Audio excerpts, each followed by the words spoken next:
Good afternoon, everyone. It's great to be here. Welcome to this panel. I'm Emmanuel Cohen-Hadria. I work for the European Institute of the Mediterranean based in Barcelona. I have one good news and one bad news for you and for us. The good news is that thanks to ISPI and the organizers, we have a great program for the upcoming hour. And the bad news is that we only have the upcoming hour to go through the program. Anyway, I will call, for this reason, I will call for all of us to be very conscious of time and to really stick to the allocated time. So how young generations can shape a greener future, that's the title of our great panel. I hope that it gives us a chance to go for an upbeat and optimistic debate while we're surrounded by so much negativity at the moment. Why optimistic? Because shaping a greener transition may be actually the one cause that will bring people and countries together. Optimistic also because shaping a greener transition may also be the cause that will, where young generations are arguably the ones that are leading on the cause. So I think that young generations are those who have better understood the environmentalist Robert Swan when he said that the greatest threat to our planet is the belief that someone else will save it. With this, I will like to introduce the Deputy Secretary General of the OECD, Ulrik Vestergaard Knudsen, and I will invite him to address some opening remarks. As you know, the OECD is the main partner of ISPI and the Ministry of Foreign Affairs of Italy for this Med edition. So OECD is extremely active on all these issues that we will be talking about in this panel. Mr. Vestergaard Knudsen, the floor is yours. Thank you very much, Emmanuel. Dear guests, dear panelists. I had planned to say young and old, but one day you find yourself suddenly waking up and you're by far the oldest in the panel. So just dear young, I'm delighted to join you today to speak about how young generations across Europe and the Middle East and North Africa can shape a greener future. But I'd like to start just briefly by thanking Italy's Ministry of Foreign Affairs and also the Italian for International Political Studies for an absolutely excellent cooperation in the context of the Med dialogues and beyond. We're particularly thankful to Italy's Minister of Foreign Affairs for their long-standing support to OECD's cooperation with the MENA region and also for the leadership of my good friend Ambassador Bernardini as co-chair of the MENA OECD Governance Program. Now, the theme of this session is critically important. Not only that, it's essential, it's existential. As we saw at the COP26, we need to be much more ambitious in our efforts to implement international climate commitments. Achieving the net zero target is our single most important intergenerational responsibility. And to be honest with you, and I'm sorry for my generation, we're not quite living up to that responsibility right now. Young people across the world have made it clear that they expect fast and bold action to tackle climate change and sustain current and future well-being. This is especially relevant for the MENA region. It's home to the largest population of young people in the world, and it's felt the impact of climate change and environmental challenges already for quite a number of years. But ad hoc and short-term efforts alone will not be sufficient if we are to build back better from the COVID-19 crisis, if we are to achieve or if we are to realize a more sustainable, inclusive future for the next generation. There's a clear need for a both deeper and broader transformation of public governance to achieve a green transition that takes into account the bearing of climate change on present and future generations. So let me just share briefly three key considerations for today's discussion. First, governments need to build trust and consensus for action across generations. Empowering and engaging young people to address climate change is essential to sustainable long-term policy making. We published a report at the OECD. I've brought it with me. It's called Governance for Youth, Trust and Intergenerational Justice. It identifies a number of practices to empower young people to tackle climate change. For instance, in Denmark, and I did not specifically ask for an example from my home country, but in Denmark, a youth climate council actually advises the government on climate change and environmental protection.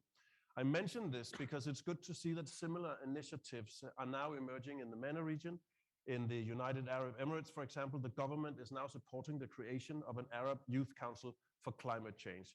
This all helps, I think, to build trust, to build consensus with the generation that we are relying on for our shared future. Second, joint action and international standards will be crucial to unite countries and various stakeholders behind creating a greener future. We hope that the forthcoming OECD recommendation, and that's why I haven't brought it with me, on creating better opportunities for young people, will serve governments as a guide to engage young people in addressing global challenges such as climate change, but also biodiversity loss. Third, and finally, moderator, young people play a key part in the actual concrete solutions, as also demonstrated by yesterday's Youth Forum contest. This is exactly why the OECD, in cooperation with the Ministries of Youth of Jordan and Tunisia, has supported youth-led social action projects in recycling, in environmental protection, and also in the creation of jobs in the green sector. And through this new project, supported by Italy's Ministry of Foreign Affairs again, we're also assisting MENA governments in delivering an inclusive recovery from COVID-19, again, especially for young women and especially for young people and women. So let me just conclude by promising you that we at the OECD, through our MENA OECD initiative, stand ready to assist MENA governments in tackling climate change. We stand ready to work together on what is, as I said, our single most important intergenerational responsibility for young people and with young people. I really look forward to the conversation today. Thank you very much. Thank you. Okay, so now let's move to our panel. We have actually 5 panelists. You can see 3 of them. We have 2 Europeans. We have 2 colleagues from the other side of the Mediterranean. If we go from Libya actually down to Oman, and we have 1 panelist also joining us from Canada. Among these 5, we have 1 representative of the European Commission, and we have 4 activists. So that gives you a bit of the picture. Biljana, you are connected from Brussels. You are the youth coordinator at the European Commission. Antonio, you have been elected a few days ago, actually, president of the JEF, the Young European Federalist Europe. Congratulations, by the way. Kerkashan, you also connected from home. You are the founder and president of the Green Hope Foundation, among many other things in your impressive CV. Rumaita, you are a Middle East climate strategist and a marine scientist by training, and you're also doing a lot of things in your life. Alain, you are the founder and CEO of Perpetual Peace Foundation in Libya. Okay, so the way we will go about this discussion, if that's okay with everyone, I will put 3 main questions, common questions on the table for all the panelists to pick up 1, 2, or 3, depending on your preferences. That's for the first round, and then for the second round, I will go for more individual questions. So my 3 questions to the panelists, and we will go in that order, starting with you, Rumaita. What is your assessment of the last COP that took place in Glasgow a few weeks ago? And what do youth communities that you engage on a daily basis actually think of the results of the COP? You should also know that there is the COP of next year that will be taking place in Cairo. So what are your hopes or maybe your concerns regarding this COP? So that's the first question. The second, you know about these debates about what is the main game changer when it comes to fighting for the green transition, to fighting to mitigate the effects of climate change. Is it a change of individual mindsets, or is it rather the big changes? So I would like you maybe to give your assessment based on your experience about what comes first, how do you reconcile these 2? And my third point would be, while trying to push for green transition, what are the positive externalities that may come up? How can you seize that fight in order to bring other benefits around it? So that's my three questions. Rumaita, the floor is yours. Please stick to 3-4 minutes. Sure, I'll try to kind of summarize all the three questions into my opening remarks, I guess. So if we actually look into climate change in general, I think it's very important for us to acknowledge that it's finally something that everyone, the entire world is discussing. If we went back 10 years ago, which is the time that I actually got into the climate discussions and into more of the UNFCCC dialogues and so on, we see that there's a lot of momentum, that the entire world is speaking of it. However, when we look into Glasgow and the discussions that came out of there, and the discussions that I have with young people across the board, be it in the region or outside the region, the main sentiment is that they're still disappointed with what ended up coming out with from that congregation of everyone discussing and negotiating about climate. The main sentiment is that we can actually do more as a collective. This is something that is, climate change is something that is uniting us all. We all have the same fate. And if we don't actually work now to actually address and reach 1.5, then when are we going to be the good ancestors, the ancestors that our future generations are actually going to say that, yes, these are the ancestors that actually made climate and made the world important, the earth, and maintaining it important. So we need to actually, so we appreciate them for the efforts that they do. Discussions specifically in the region when it comes to young people in the Arab world specifically, a lot of frustration comes up with the fact that young people are actually taken as tokens. So nowadays we hear that young people are taken as part of the decision-making process. They're invited into these big conferences. However, they're not given or equipped with the tools necessary for them to speak the same UNFCCC speak, for instance, when it comes to a COP. So they're left there unable to fend for themselves and unable to actually negotiate as everyone else is negotiating. So there's a lot of room there to empower them. Moving on to the question that you asked on whether it's important for individual behavior versus governments. It's very interesting that you brought that question because I actually co-authored the Youth Recovery Plan with the World Economic Forum that we launched back in International Youth Day in August. And one of the key questions we asked was exactly that. Who do you think is the main stakeholder that needs to actually take focus and importance on this? And the majority, 52% of young people, over 2.3 million young people were surveyed. And the response was, it's governments and large corporations that actually need to work harder to ensure that, one, sustainable products are actually available in the market, in markets that are not available. And we're talking about the bigger brunt of those who are actually suffering from climate change being young people in developing countries. And the second thing is you need to actually have more greener policies when it comes to supply chains and procurement. And I think COVID actually amplified that. We actually saw broken supply chains as a result of just that, not really taking into account that you want more greener procurement policies. So as a result of that dynamic, you actually see more and more young people. And when we talk about young people, a lot of us put and club millennials, which is my generation, into it. The oldest millennial at the moment just surpassed 40. They have capabilities of actually money and power because they're getting into those positions as well to be a collective force, not only individually, but as a collective consumer, a group of voters, and a citizen as well to actually amplify the changes that they wish to see. And we see that collectively in the world. One of the major examples is ExxonMobil, for instance, and the voter bloc that actually pushed the entire organization to actually go more greener as a result of more younger voters. So I would say that there's room for that. And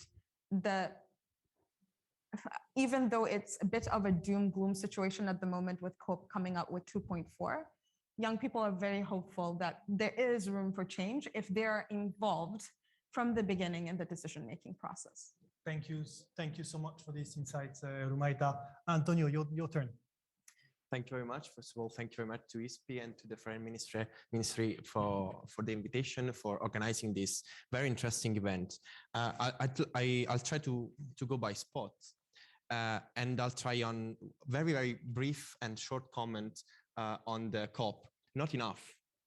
I think this is the perception, all the young people, not only across Europe, but across the whole world, that this is the feeling, not enough. And not enough, I say it's a structural problem, because we already set the goals, for example, in Paris few years ago, but they were not respected. So the problem with this COP, also looking at the next COP next year, is that it's a lot of good promises, but then actually those promises are not kept by the institutions, by the national governments. And that's the problem to talk about, I guess. That's the problem, that's the structural problem of multilateralism right now. Multilateralism need a boost, and the boost need to start from the climate actions.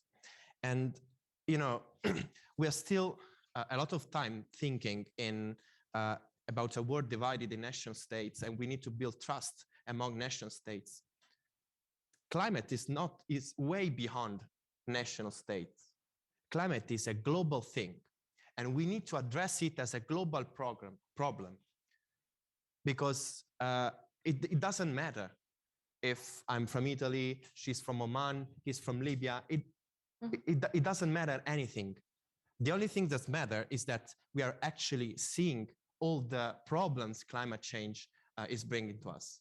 It's about the temperature, it's about the migrations coming, it's about a lot of topics. So we need to address it, and we need to address it institutionally.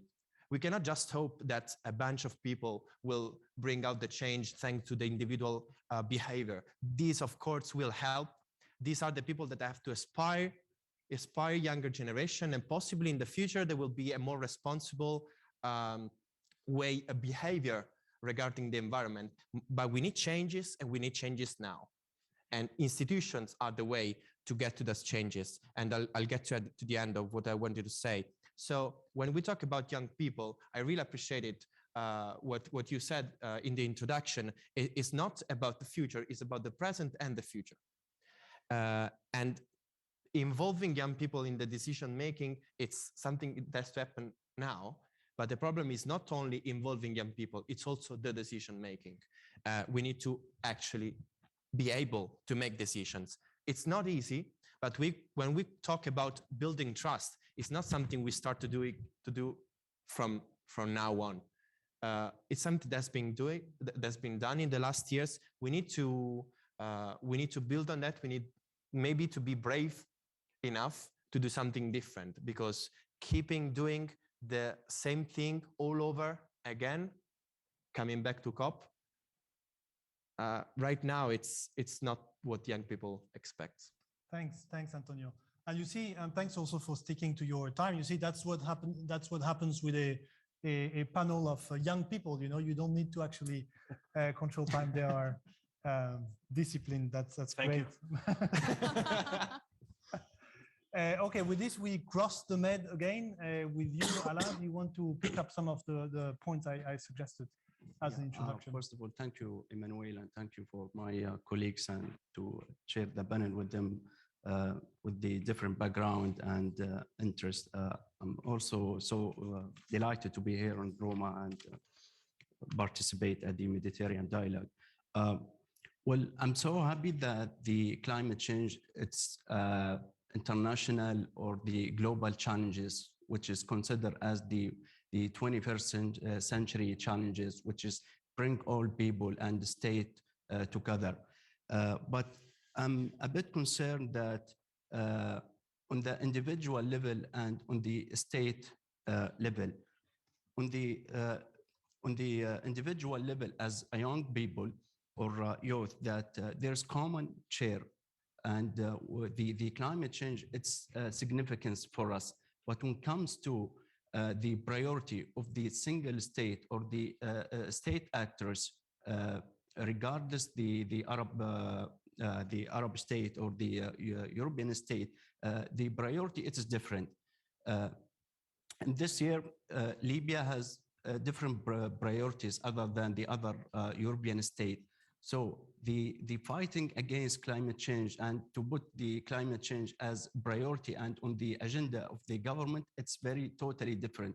In Libya, we have peace building aspect, and we work on security and try to, to prevent the international intervention and try to reunify the government. So see, it's very different, the agenda from the climate change and the security and political participation aspect. So on the individual level, as young in Libya, the climate change or the even sustainable development goals, the SDG, has become a major concentrating and among the civil society organization, among also the government. And as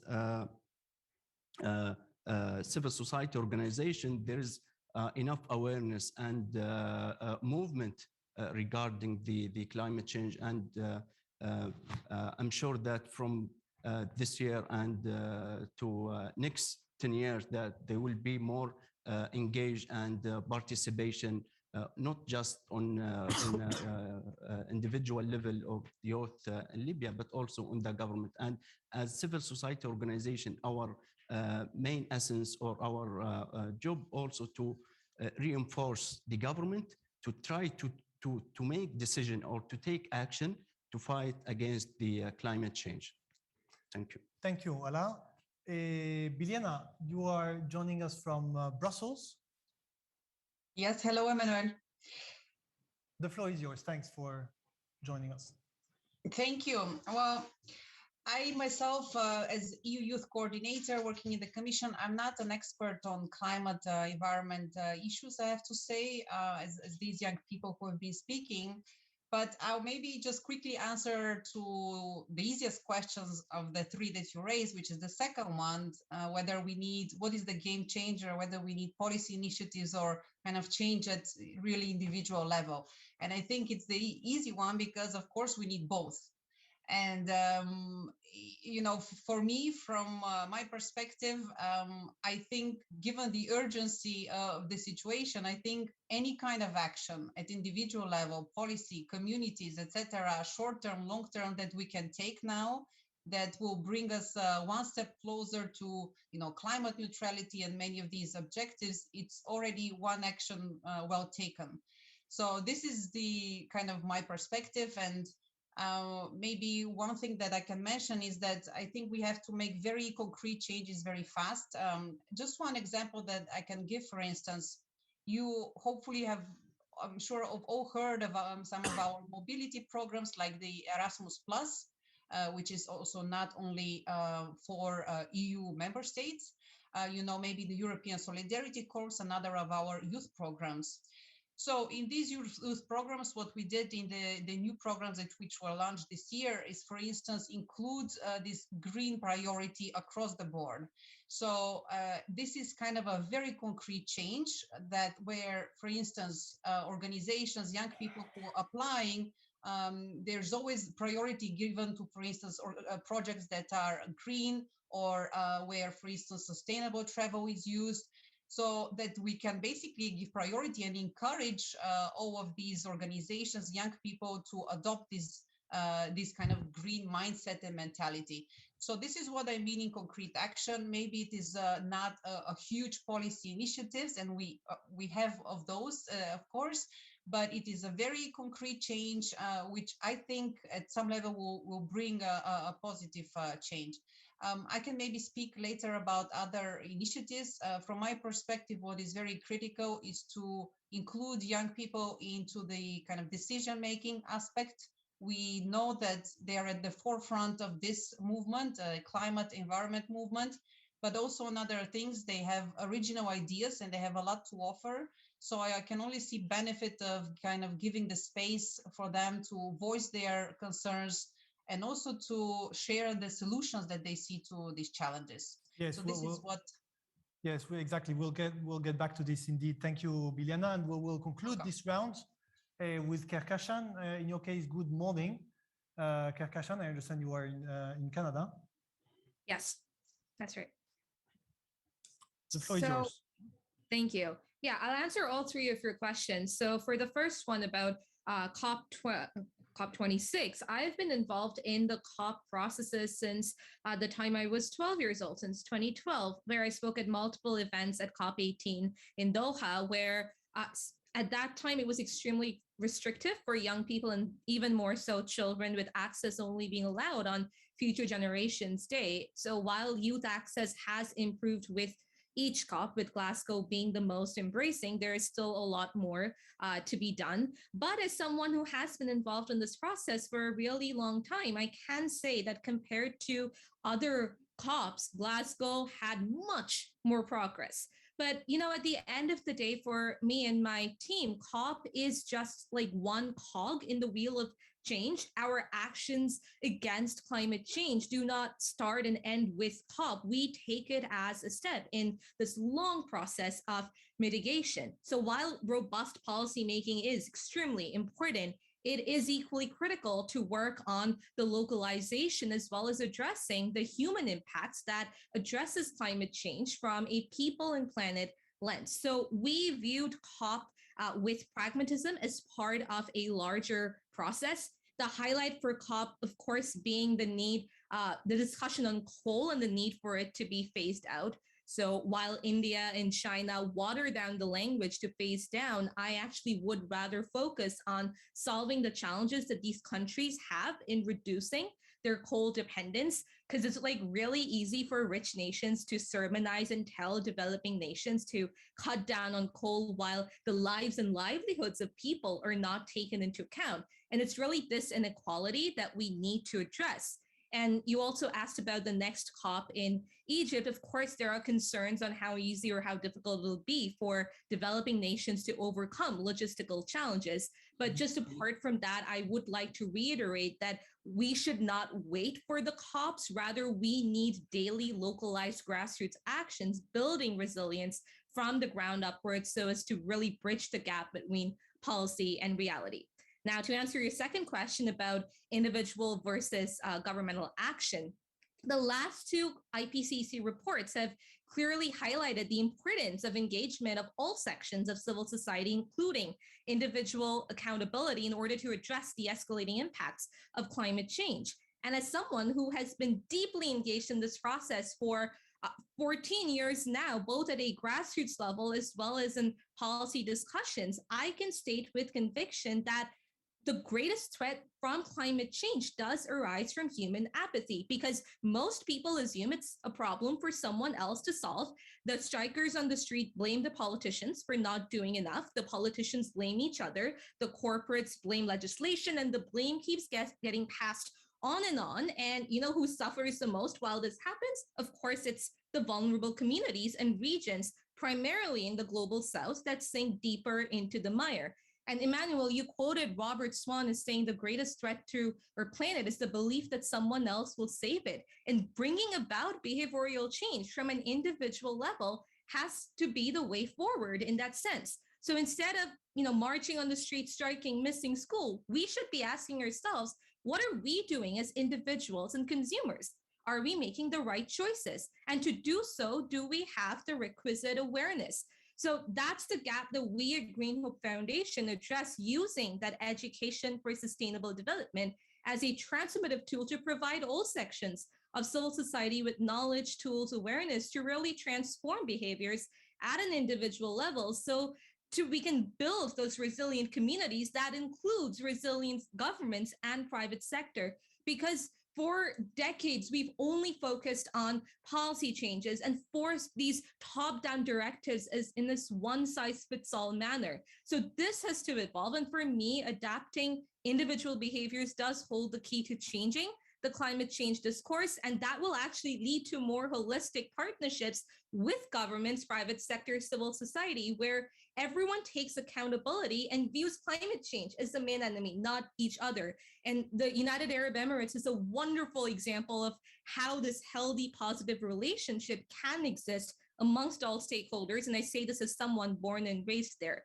And very quickly to answer your last question, just yes, absolutely. There is a lot of opportunities that arise from addressing climate change through the green transition. I can talk about it more, but very quickly, yes, it definitely does. And we need to adopt more holistic intersectional approaches towards not just climate action, but climate justice. Thank you. Thank you.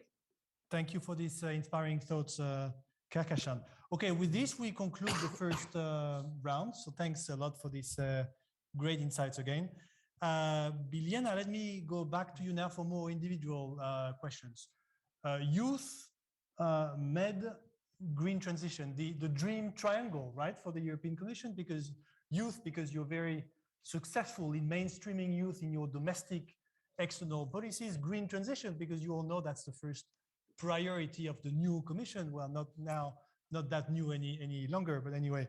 And then med, because you know that as Brussels calls it, the southern neighborhood is one of the key geographic priorities of the European Commission.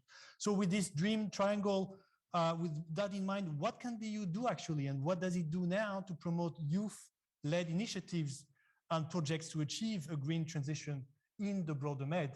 Biliana.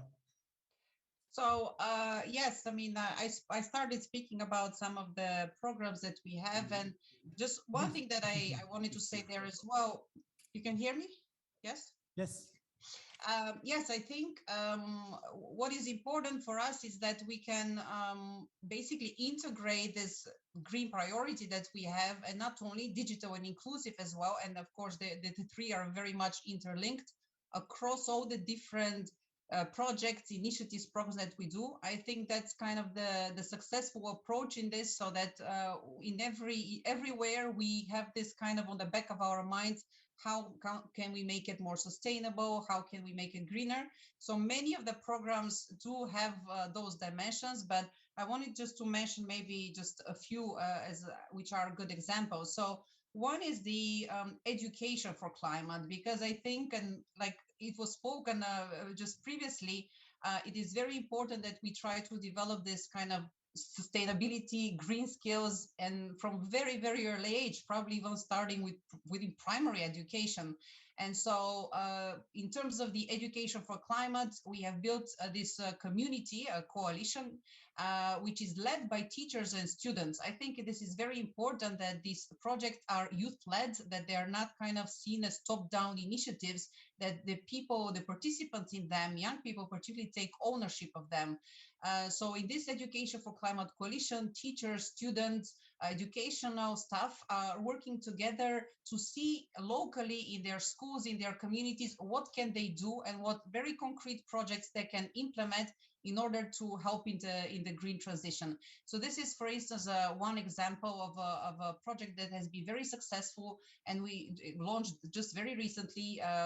We have the Education for Climate Coalition platform now, which is like a collaboration hub, and where projects are posted and people start working on them. Another thing which maybe is just to mention, and I think it was spoken earlier about kind of advisory boards of young people that are more regular. So we have the European Economic and Social Committee has started this youth climate and sustainability roundtables. So in each roundtable, a group of young people, and they change. We have the support of the European Youth Forum and Climate Generation Climate Europe, who help us in this. So a group of people meet with policymakers, so commissioners, very high level officials, to discuss the different challenges and have very concrete recommendations. So this is more recent project, and important now is how do we follow up? I think in many of these initiatives, that's really the key question for us, that it's not just a listening exercise. We meet these young people, they tell us some things, and then off we go to plan the next one. The big question is, what is the follow-up? And actually, in my role as a youth coordinator, this is one of the things that I'll have to assure, that there is actually communication after that back, like a feedback loop of what did we do, what maybe we cannot do, but that the young people know, so that they know this is meaningful, and next time they are still more likely to give us ideas. Thank you, Biliana. Great to hear. I think the panelists would agree with this, the importance of this. I think, Urumaita, we have to use the privilege to have a marine scientist here in the room, because sometimes our geopolitical discussions on climate get a bit disconnected from the reality. So as a marine scientist, can you quickly tell us what do you observe and what do you know about the effects of climate change in the marine life and marine ecosystem? Only in 2-3 minutes, just some very visual insights, maybe useful for the audience, you here and also at home.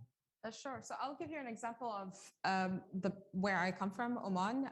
If you asked anyone before 15 years ago, before 2007, of what sort of impacts you will actually get from the sea, many people would not know that. But if you fast forward until now, we've had around 9 cyclones that actually made landfall, and even more that were at the sea and then dissipated. And one of the main reasons behind that is actually climate change and its impact on the oceans and the water. So the main impacts that we actually see is changes in water temperature. We see, as a result of the changes in water temperature, you have like low pressure zones and high pressure zones, and that changes the wind patterns. That actually, as a result, does bring more of these cyclones to areas, coastal areas specifically. And then we actually hear a lot about ocean acidification and its impacts, like more of the water is becoming more acidic, and that actually impacts it in a multiplier effect. So as the water becomes acidic so what happens is because the waters are warmer, you get more carbon that is actually going in, that really affects the pH of the ocean. And that really impacts all the marine life because they're really independent on certain temperatures and certain factors of the ocean. A big example is what we see with coral reefs now. We have more and more coral reefs that are bleaching or dying off. And as a result of all the communities and marine life that are actually dependent on that, you have less fish. And as a result of that, you have fishermen who actually catch less fish. And that affects hunger, that affects livelihoods. So it's such a big multiplier effect. And a lot of people, when you talk about climate change, we talk about the environment, we tend to focus on the land because we are on the land and forget what the impacts are on the ocean. And even in the structure of negotiations and so on, and you hear this a lot from smaller island nations as well, like debating this, that you need to actually have more focus on the oceans because without saving the oceans, it's going to really affect us as well on the land. Thanks a lot. And now maybe two common questions to you and Alain. You cannot understand, and I think that's clear from all the debates we have here in MED, you cannot understand the geopolitics of the last decades without looking into hydrocarbons, right? So now, do you already see the new geopolitical trends that come with the green transition, in particular when it comes to the countries that you know best? How do you think this energy transition is likely to affect geopolitics and your countries? And then both in Libya and in the Gulf, do you have any reason to believe that the often reported shrinking space for civil society has a potential to affect or to hamper the potential of civil society movements when it comes to promoting the green transition? So very quickly, both of you, maybe starting with you, Alain, then back to you, Rumaita.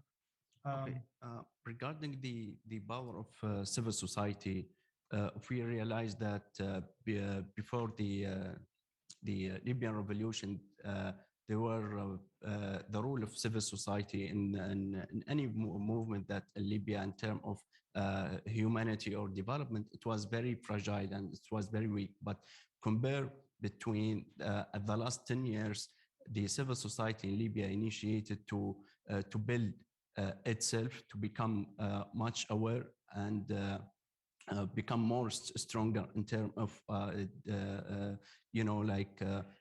try to accountable the government, try to provide the humanitarian aims, and the role of civil society every day is increasing in Libya.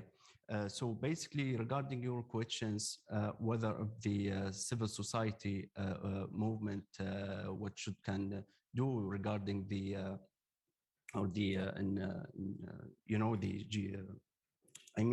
geopolitical area, it's very different. Even to encourage young people to participate. We have challenges, and one of the most significant challenges that education in Libya. the education, the outcome of the education, it's totally different from the you know, the current situation that's going on Libya, and in terms of technology, in terms of entrepreneurship, and to return back to your questions that about the, you know, the geopolitical. What was the first question actually? The question is whether the now the transition to renewables will bring new geopolitical trends, and to what extent this may affect a country like Libya or the MENA region as a whole. Yeah, I think it's very significant to work on this transition, but there are so many challenges and exist that in Libya, but in other country they started to work on this transition. But compare Libya, as I told you and mentioned earlier, you know, there's different priorities, and there's different challenges in terms of security. Yes. And thank you, Ala. Rumaita, on these points? Yeah, I think the oil crash of 2016 was really a wake-up call for the region to begin with. For a lot of us, especially the oil-rich countries, they're very heavily dependent. The entire economy is heavily dependent on oil and gas. And that woke them up to really realize that there are other opportunities out there. And one of the main opportunities that came up and arose from that is actually having the energy transition. So I actually see the outlook very upward, very uplifting, I would say. There's more and more countries that are actually even using green bonds to raise funds, kind of like the UAE and Egypt were one of the main examples of countries that are using green financing for their to accelerate their green transition as well, and energy transition. And I think the entire region now is really picking up this energy transition and adopting renewables into their portfolio of all the other projects that they have, as a way to accelerate as well their move away from depending on oil and gas. Answering your other question on civil society, I would say that in general, young people are the ones who are actually behind a lot of the grassroots movements. And as anything, as people know of young people, they're very innovative. So I don't think, despite whatever the landscape is in any of the countries, that would actually hinder them.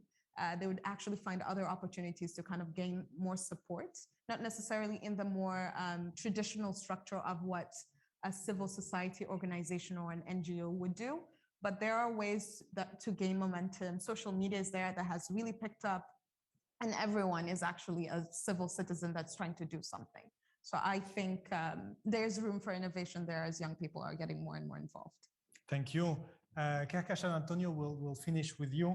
Karkash, you with the Green Foundation, you're working in 25 countries. You focus in particular on vulnerable groups that are most exposed to the effects of climate change. What do you see? Who is the most exposed, and why? And how can you actually, in all the talks, the chats you have with these people, how can they be receptive to issues like sustainable living when they face so many other challenges in your life? I think that's a very important question, and your insight would be interesting to hear on this.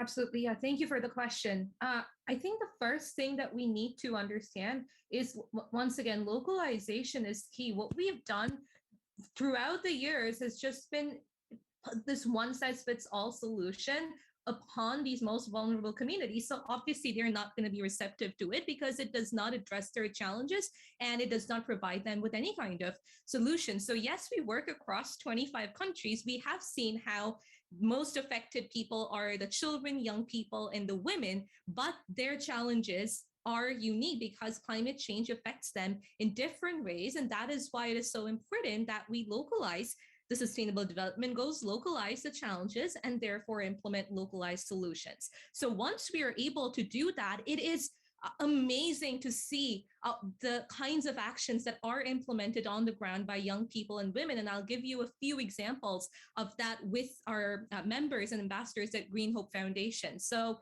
we saw during the pandemic how in climate vulnerable areas, children had to drop out of school permanently, of course, primarily them being girls. Our solar-powered mobile libraries are now taking books directly to the doorstep of these over 250,000 children across climate vulnerable nations in Asia and Africa. We were talking earlier about clean energy transition. We've installed solar grids in homes and schools to power computer literacy and climate resilience education, providing them with the infrastructure to move towards sustainable development. Our solar-powered irrigation systems enable farmers in agricultural areas to practice climate-smart agriculture and also ensure they're not left behind in this dialogue. We've seen how women and girls, of course, are affected so severely by climate change-induced disasters with the complete lack of safe spaces. So one of the things that we did was build toilets for them to provide them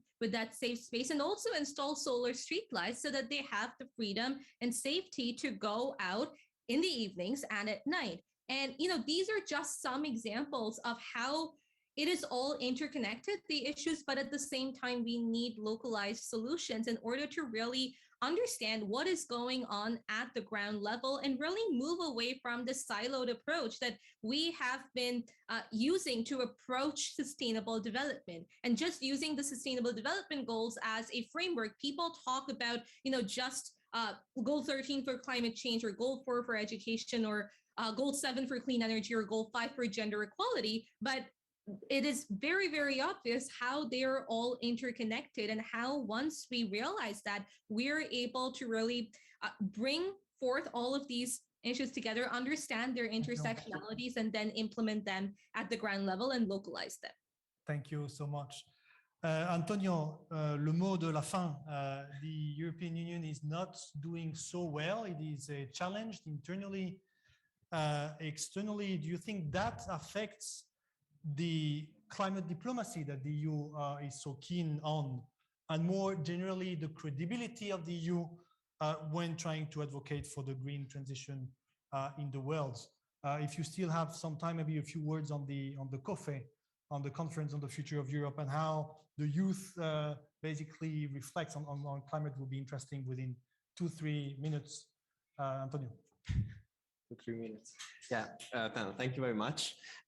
When you're saying the European Union is not doing so good, I'd say we can translate it doing quite well in some issues, facing some issues, is doing very bad in some other issues. And right now we are facing this kind of contradictions. The European Union represents the contradiction we have been living, and not only Europe.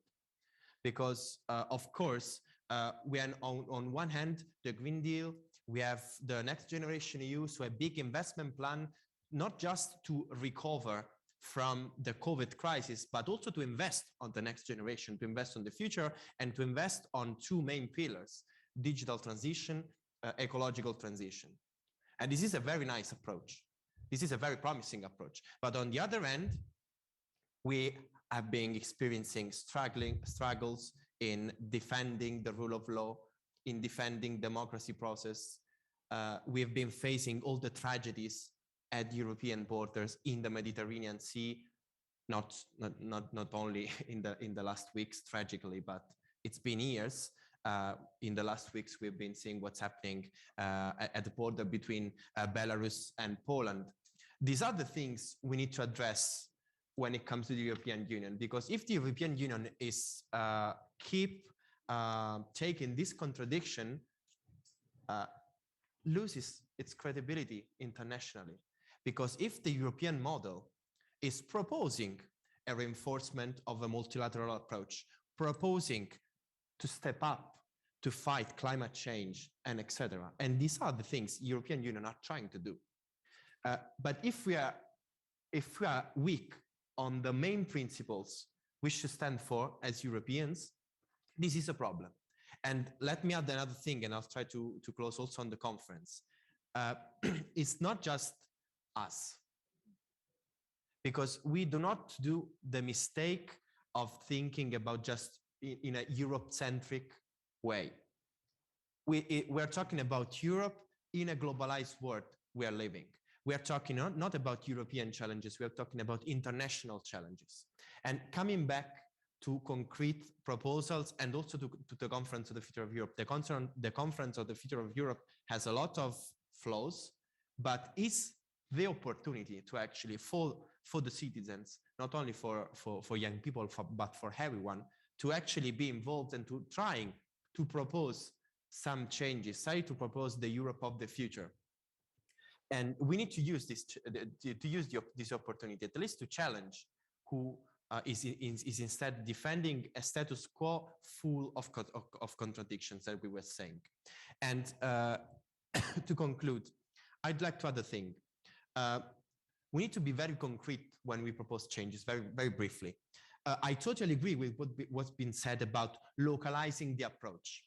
I think it's important that the institution invest on citizens, and then the local approach can be deployed. So we need investment on civil society, investment on projects that are built on respect of values, respect of green transition, and etc. And this has to be done not only at the European level, but also internationally. So what we've been asking to the institutions all over the world is to invest on the future, to invest concretely. For example, an international fund to cover also the cost of the ecological transition, because ecological transition is not all pros.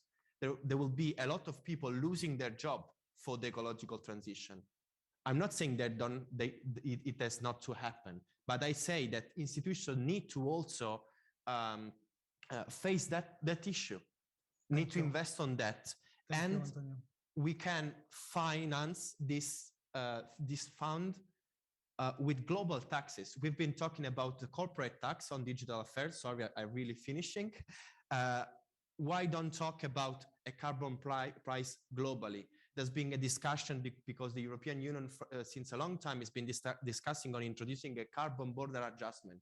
Let's make it a source of funds globally, so that at the COP next year is not just deciding the threshold to respect, and then not everyone respect it, but also how they can invest. Thanks a lot for all these ideas. Now that we have the chance to have the Deputy Secretary General with us, I would like maybe to give you the chance to just maybe react on some of the things you hear. And then you know that the organizers have sponsored a youth forum contest with more than 50 great concrete proposals that were 8 of them were pre-selected, presented yesterday. We are lucky enough to have the 2 winners with us. So maybe after your reactions, I will invite the 2 of you to present in 2 minutes the project for which you were awarded this prize. So it's great to have you on board. So Mr. Deputy Secretary General. Thank you very much, Emmanuel. I actually wanted to make 2 intergenerational reflections that I developed while being so proud to share this scene with so much youth, energy, dynamism, intelligence. It's been a privilege. Of course, there's always the risk of entering a stage like this, like you know, the typed old grumpy man. But I want to thank you for you haven't made me younger over this last hour, but you've made me less grumpy, or at least less pessimistic. And there are 2 reasons for that. I'll just say it very briefly. One is I don't think that the 3 of you in those 3 white leather chairs to the right of me have said anything this last hour that I disagree with. Not one single thing have you said that I disagree with. So maybe it's not so much a question of intergenerational disagreement. I think where the real divide is actually in the sense of urgency. This is what you bring to the table. You bring urgency, you bring dynamics, you bring a different perspective. And I thank you for that. And I think that'll be absolutely essential in tilting this debate. And I'm falling now in the trap of Robert Swan by hoping somebody else will solve it.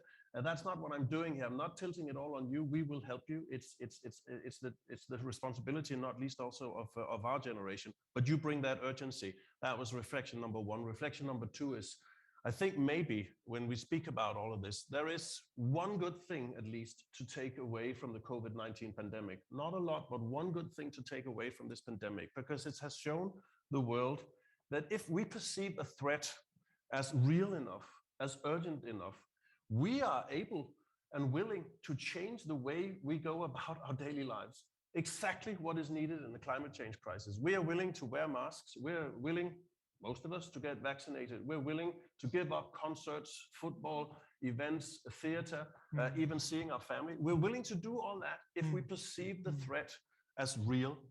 What is lacking in the climate discussion is that perhaps my generation and the older generation, they do not perceive this threat as realistically as you do, because for you it's urgent. It's you, it's your children who will not have a planet that's inhabitable. So thank you again.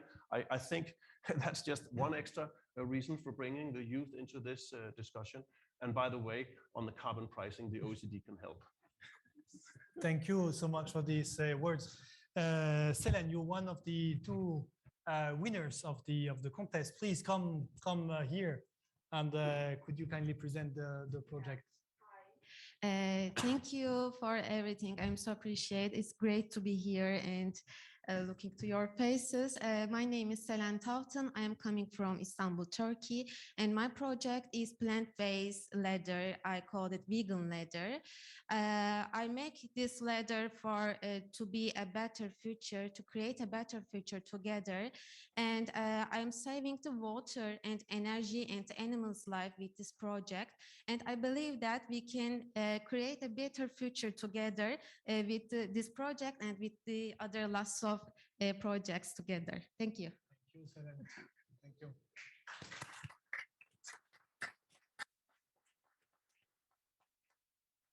Hola, please. Hello, thank you very much for inviting me. Thankfully, my project was selected as one of the winners in the yesterday's Youth Forum contest. My project was about the potential of the cool roof to improve the energy performance of the uninsulated houses in Iraqi Kurdistan, which is solving an environmental problem, and besides that, it is a necessity for the people to live in a more thermally comfort houses. I hope with the prize I will get, I will implement my project, and which will be beneficial for my community, societies back there. Thank you very much.